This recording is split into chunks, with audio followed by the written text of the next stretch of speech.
আমি ব্যবহার করতেছি হচ্ছে tender TX 3000 pro wifi 6 router, যেটা 4000 টাকার আশেপাশে যেটার দাম। আমি খুবই সংক্ষেপে হচ্ছে এই রাউটারের কিছু ইস্যু নিয়ে হচ্ছে কিছু কথা বলবো, যেটার জন্য আপনি এই রাউটারটা হচ্ছে টোটালি অ্যাভয়েড করবেন, রাউটারটা কিনবেন না। প্রথম কথা হচ্ছে যে ওয়াইফাই 6-এর তুলনায় ওয়াইফাই 6-এর হিসেব করলে এই রাউটারের রেঞ্জ কিছুটা কম।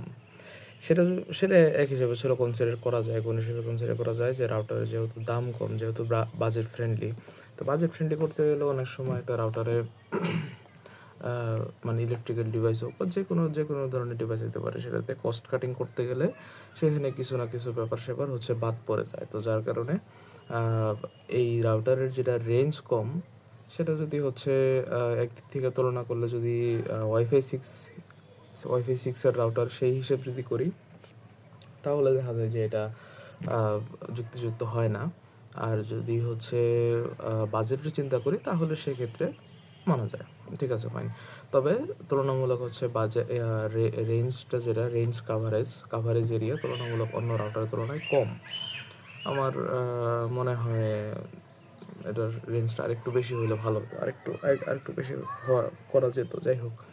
তবে সেকেন্ড যে বিষয়টা, এটা খুবই মেজর একটা ইস্যু। এখন আমি আসলে জানি না যে এটা আমার ইউনিটেই সমস্যা নাকি না অন্য ইউনিটের সমস্যা। এখন আমি আসলে কিছু অসুবিধার জন্য এটা চেঞ্জও করতে পারতেছি না এখন, কারণ আমার বাসা, যাই হোক, আমি ইউনিট আবার আমার বাসা ঢাকার বাইরে হওয়ার কারণে এখন আমি আবার এটা নিয়ে আসবো।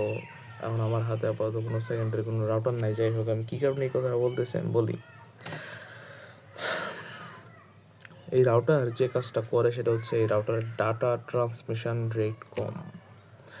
এখন ডাটা ট্রান্সমিশন রেট কম বলতে কেমন, ধরেন যে আপনি বাহির থেকে আসার পরে স্বাভাবিকভাবে বাসার বাইরে থেকে আসার পরে রাউটার ফোনে কানেক্ট হয়েছে, আপনি ফ্রেশ হয়ে বসে ফোন ব্যবহার করতেছেন, এরপরে আপনি অন্য কাজ করলেন, আবার ফোন ব্যবহার করলেন, এটা সেটা এনতেন একটা সার্টেন টাইম পরে হচ্ছে হলো, ধরেন যে আপনার এখন তো নর্মালি আমরা 5 GHz ব্যান্ডাই বেশি ব্যবহার করি।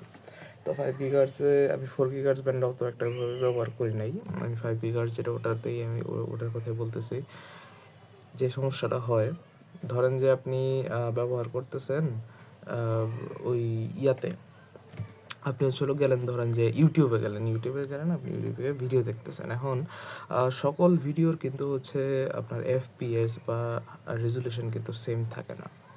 যে ভিডিওগুলা ধরেন যে আপনার কম রেজুলেশনের বা কম FPSের, ওই ভিডিওগুলোতে দেখা যায় কি যে আপনার বাফার হবে না, ভিডিওগুলো চলবে। কিন্তু যখনই আপনি হঠাৎ করে কোনো একটা লাইভ প্লে করবেন, ইউটিউবে অনেক লাইভ হয় না, কোনোটা লাইভ প্লে করবেন, বিশেষ করে যদি কোনো পাবজি গেমের যদি আপনি লাইভ প্লে করেন, পাবজি গেমগুলোতে হয় কি, ওইগুলোতে হচ্ছে স্ক্রিন শেয়ার করা হয়। তো ওইগুলোতে স্ক্রিন শেয়ার করলে ওইগুলোর হচ্ছে আপনার ধরেন যে এমনিতে রেজুলেশনও হয় বেশি, আর হচ্ছে FPSও হয় বেশি, কারণ যেহেতু ফোনের একটা স্ক্রিন যেহেতু শেয়ার করে ওটারে লাইভ স্ট্রিমিং করা হয় ইউটিউবে, তো সেহেতু আসলে রেজুলেশন বলেন বা FPS বলেন, 60 FPS 50 FPSের কমসে কম 40-50 FPSের নিচে হচ্ছে স্ট্রিম তারা খুব সম্ভবত করে না।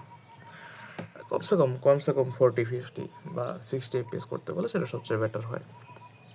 যখনই আপনি দেখবেন যে 60 FPSে কোনো একটা হাই রেজুলেশন 60 FPSে কোনো একটা লাইভ হঠাৎ করে প্লে করলেন, দেখবেন যে প্লে আপনার খালি বাফারিং হইতেছে। কেন হইতেছে? আপনার যদি ইন্টারনেট স্পিড মিটার এই জাতীয় যদি কিছু যদি থাকে, যদি এই জাতীয় কিছু যদি থাকে, তাহলে হচ্ছিল খেয়াল করে দেখবেন যে আপনার ইন্টারনেটটা হচ্ছিল যে ব্রডব্যান্ডের মানে যে ওয়াইফাইটা যেটা হচ্ছিল কনজামশন হইতেছে, যে ডাটা কনজামশনটা হইতেছে, কনজামশন রেট হইতেছে 400 থেকে 600 কেবির মধ্যে, এর বেশি উঠতেছে না।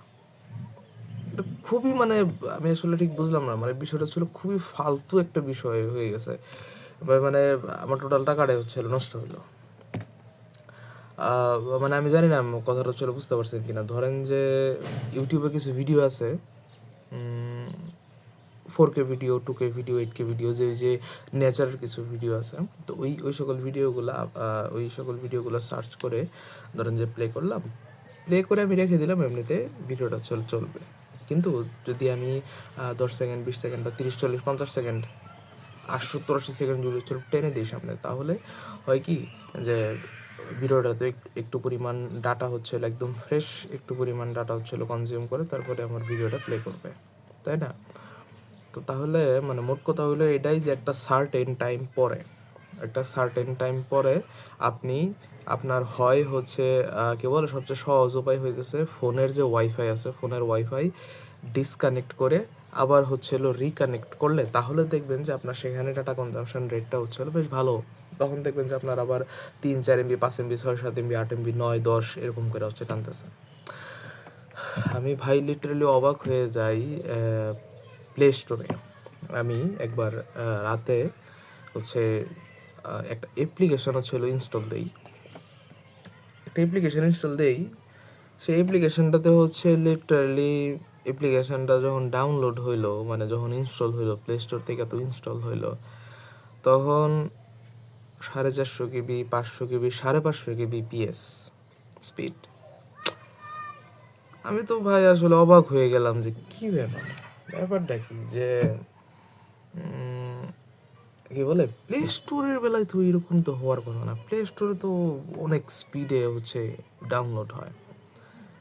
আমি এরকম করতে করতে কয়েকদিন পরে গিয়ে আমি বিষয়টা গিয়ে বুঝতে পারলাম এটার ইস্যুটা হইতেছে আসলে যে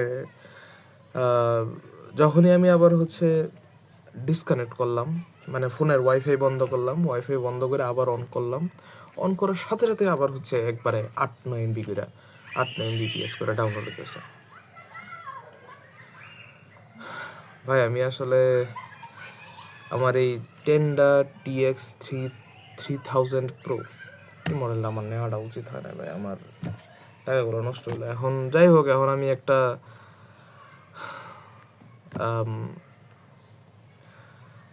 যে কোনো কারণেই হোক এখন আমি আপাতত রাউটারটা দোকানেও নিয়ে যেতে পারতেছি না, বা এটা চেঞ্জ করারও কোনো নাই, কোনো কি বলে কোনো স্কোপ নাই আমার হাতে, তো যার কারণে এখন আমি চেঞ্জ করতে পারতেছি না। না হলে আমি অবশ্যই চেষ্টা করতাম এই রাউটারটা চলে চেঞ্জ করতে। আমি মাসখানেকের উপরে হবে রাউটারটা ব্যবহার করতেছি, বাট খুবই ডিসঅ্যাপয়েন্টিং ভাই, খুবই ডিসঅ্যাপয়েন্টিং। আপনারা প্লিজ এই রাউটারটা নিয়ে নেন, এটাতে কোনো না কোনো ইস্যু আছে, আপনি আর কোনো না কোনো ইস্যু পাবেন। যেমন হচ্ছে হলো আবার ধরেন যে অনেকেই বলে যে অপটিমাইজেশনের কিছু ইস্যু আছে ভাই। আপনি অপটিমাইজেশন বলেন বা স্টেবিলিটি বলেন, এগুলো তো আসলে খালি চোখে বোঝা যায় না, বাট আপনি যখন ব্যবহার করবেন তখন আপনি লিটারালি বুঝতে পারবেন। আমি ব্যবহার করতেছি, আমি বুঝি, আমি এই বিষয়গুলো আগেও হচ্ছে বিভিন্ন জায়গায় দেখছি, কিন্তু আমি গুরুত্ব দিই নাই। সেটা গুরুত্ব না দিয়ে আমি নিজে নিজে গিয়ে হচ্ছে কিনে এই ধরাটা খাইছি। হ্যাঁ, এখন অনেকে বলবেন যে ফার্মওয়্যার আপগ্রেড দেন, হ্যান তেন। কি মনে হয় ভাই আমি ফার্মওয়্যার আপগ্রেড দিই না? আমি ফার্মওয়্যার আপগ্রেড দিছি। আমি টেন্ডার কাছ থেকে হচ্ছে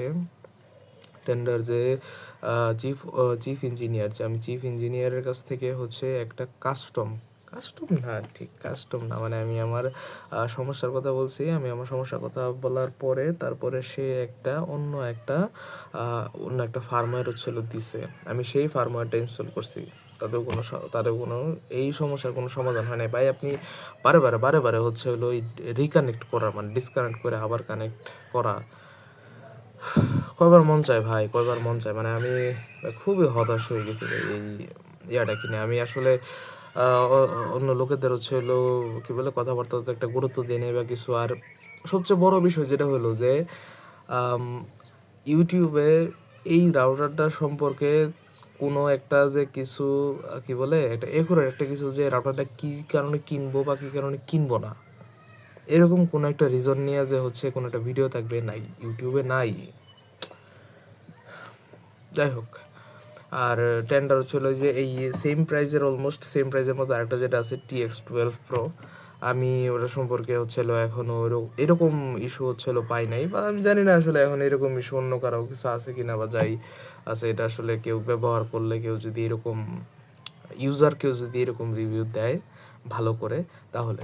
যাই হোক, আমার মূলত এই ভিডিও এই কি বলে প্রায় অলমোস্ট হচ্ছিল 10 মিনিটের মতো হয়ে গেছে। আমি এখানে জাস্ট হচ্ছে যে যে রিজনে ভিডিওটা বানাইলাম সেটা হচ্ছে এই রাউটারটা আপনারা কী কারণে কিনবেন না ভাই। আমি একটু আগে হচ্ছিল ব্যবহার করতেছিলাম, আমি ভিডিওটা যখন বানাইলাম ভাই, আমার এত এডিটিং হ্যান ত্যান এগুলো আমি কিছু পারবো না, এত কিছু করতে পারবো না। সরাসরি হচ্ছিল আপলোড দিব, আপনারা হচ্ছিল দেখবেন।